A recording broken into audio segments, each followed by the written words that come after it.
Please, my dear, help me carry this firewood. I am tired.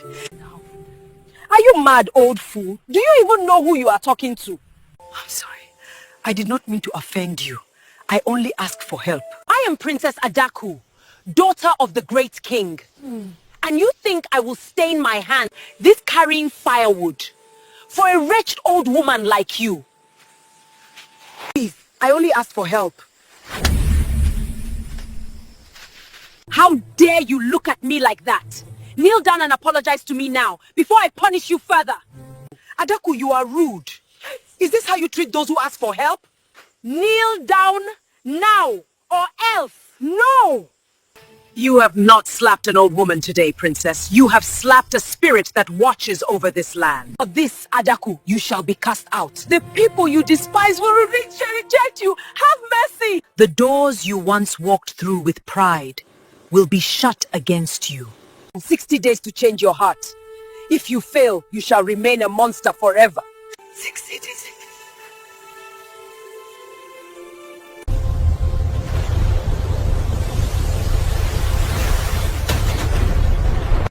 She was very ugly. Pain exploded through Princess Adaku's body like fire. She screamed. Her scream tore through the forest as her skin began to change. The smooth glow that once made people admire her darkened and hardened. Her arms twisted unnaturally. Her fingers stretched into claws. Rough scales crept across her flesh, replacing beauty with terror. Princess Adaku staggered backward, clutching her face.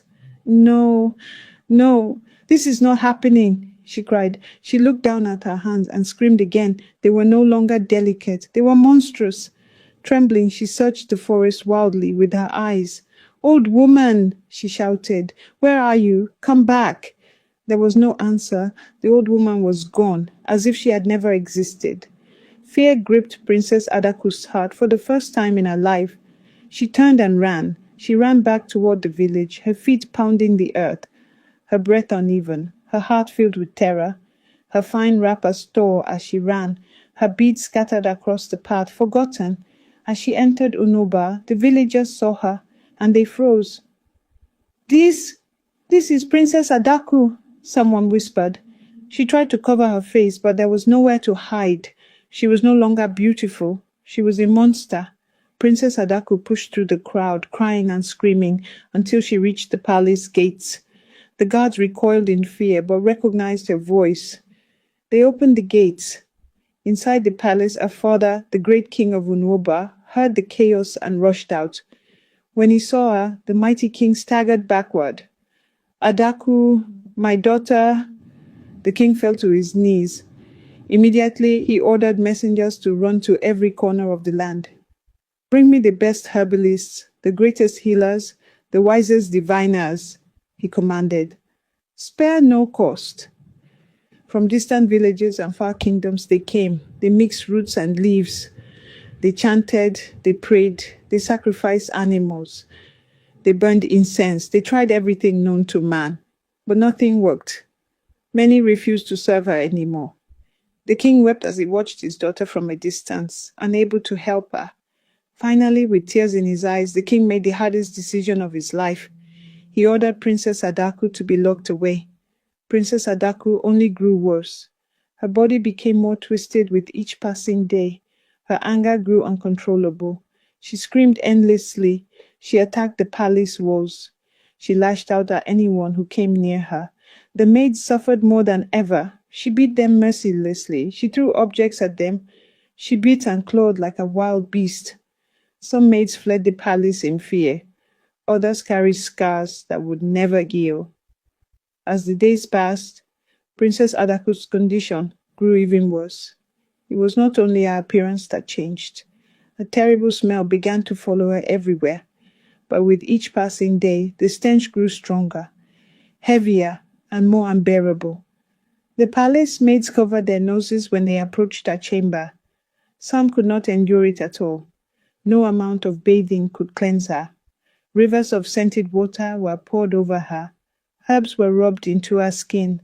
Smoke from burning incense filled the room. Her body oozed a foul odor that turned the stomach and chased people away. Even the guards posted outside her chamber kept their distance, tying cloth over their noses. Princess Adaku howled in rage and pain.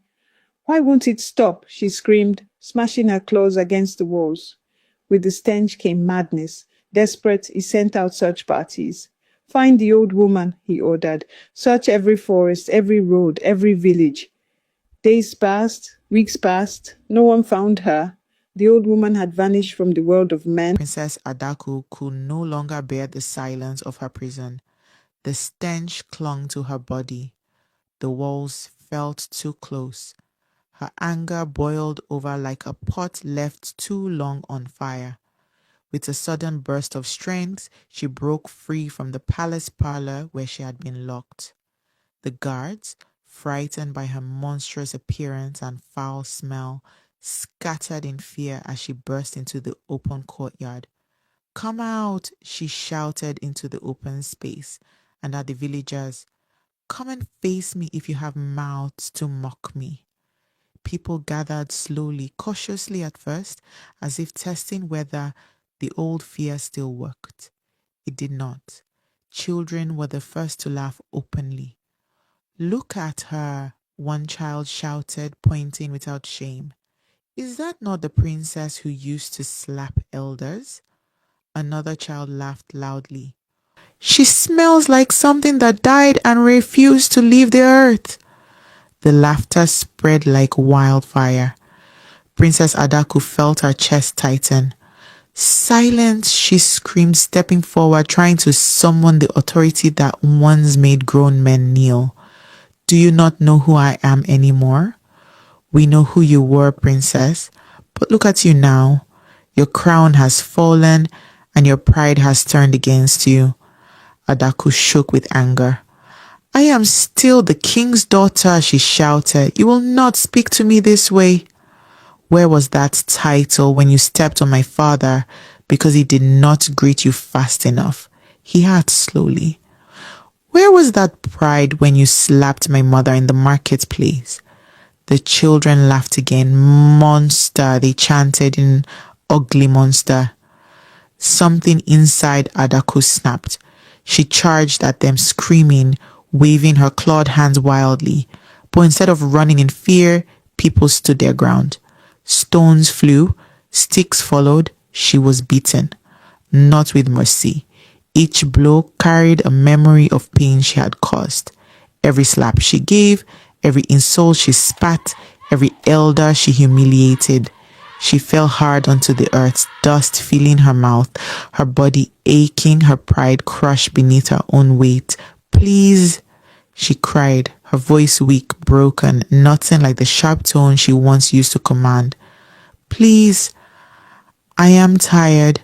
The crowd slowly dispersed, leaving her cold in the dirt, breathing shallowly, her tears soaking into the soil of the land she once thought she owned. That was the first time Princess Adaku cried. Her pride was crushed and broken.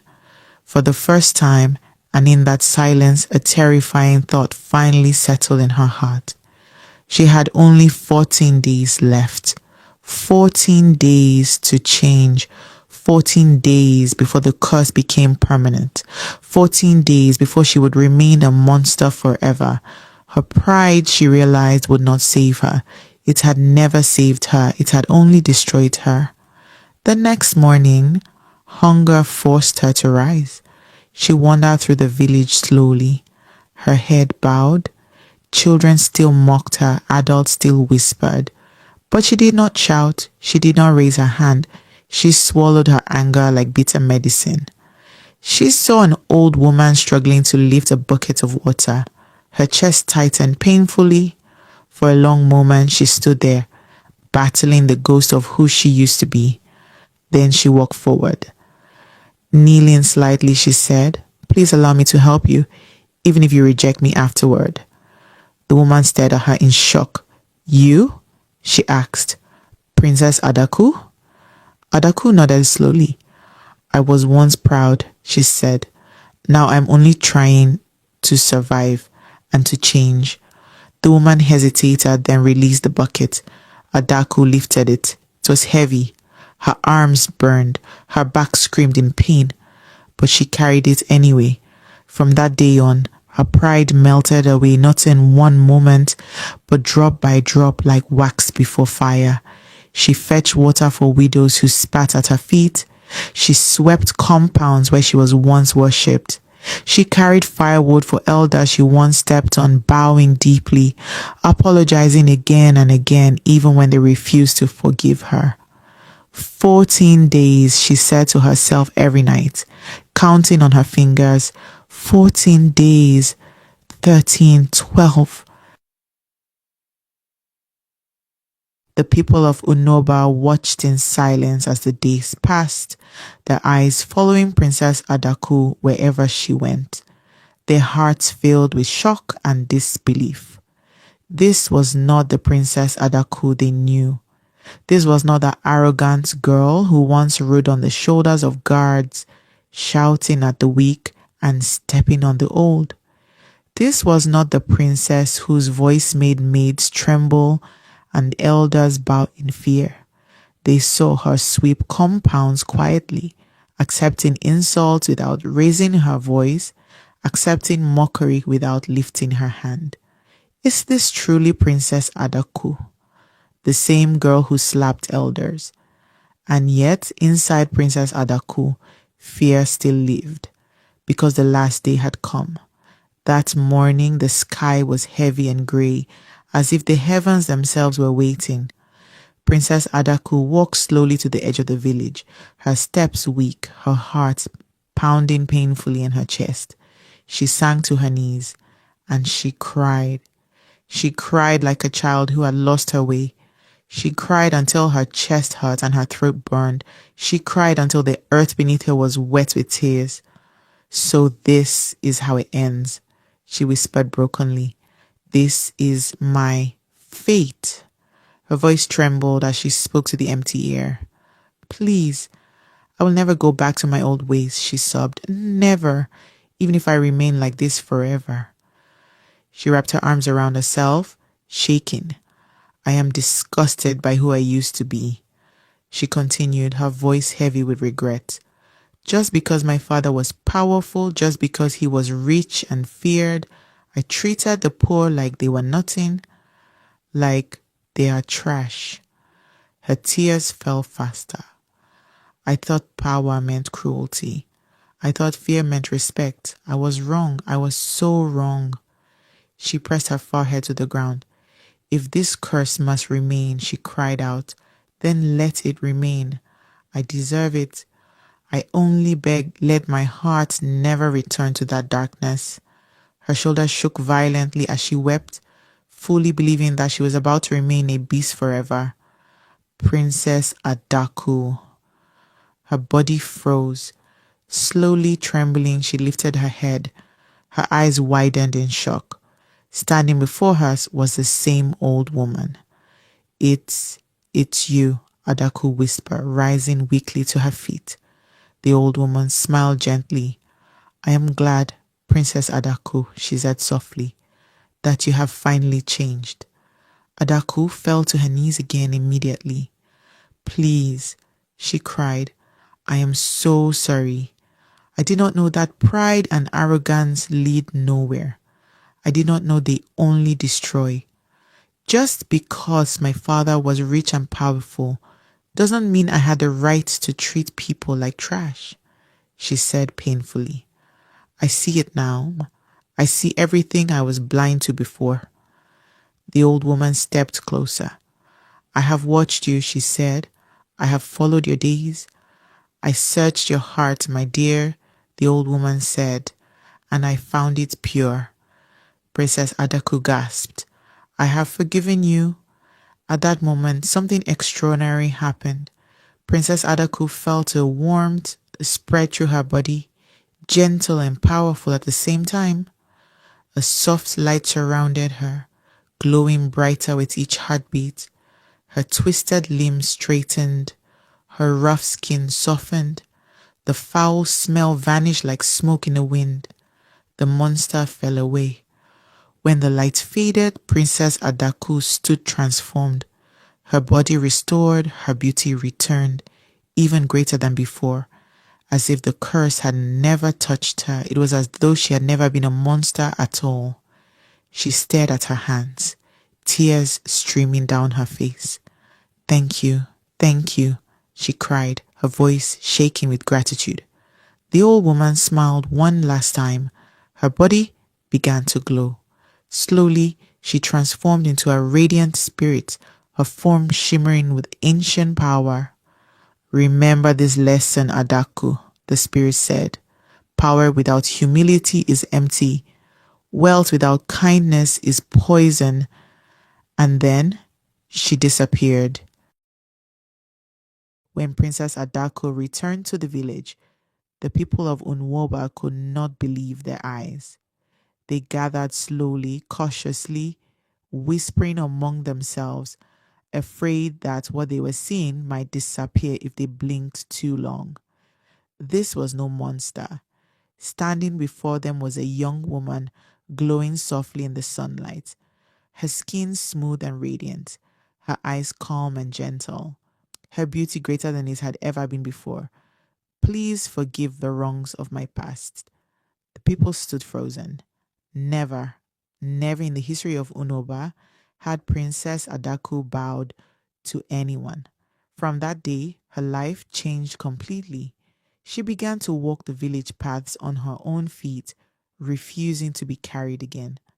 She visited the poor, not with guards, but with kindness. She shared food with widows, sat with the sick, and listened to the cries of the needy. She washed the feet of the elderly. She carried firewood without complaint. She fetched water at dawn like any other daughter of the land. And when people spoke to her, she listened, truly listened, like a friend, like a sister, like a fellow human being. Children no longer ran from her. They ran toward her. They laughed around her, held her hands, and climbed onto her lap without fear. One morning, as Princess Adaku approached the palace gates alone, her father, the great king of Unoba, stepped out to meet her. When he saw her, he stopped. His crown felt heavy on his head, his eyes filled with tears. Adaku, he whispered, his powerful voice breaking. She knelt before him immediately. My father, she said softly, Desihei, I greet you. The king could not speak. This was not the daughter he remembered, the one who shouted, commanded, and crushed others under her pride. This was a daughter reborn. Tears streamed down the king's face. He stepped forward and lifted her into his arms. My child, he cried openly before chiefs and guards. I failed you. My love blinded me. I protected your pride instead of correcting it. Princess Adaku wept as well. We both have learned, she said gently, and the land has forgiven us. The king held her tightly, his shoulders shaking. From that day onward, Princess Adaku ruled, not with fear, but with compassion. She became a voice for the poor, a shield for the weak, and a reminder that true greatness is not in power, but in humility.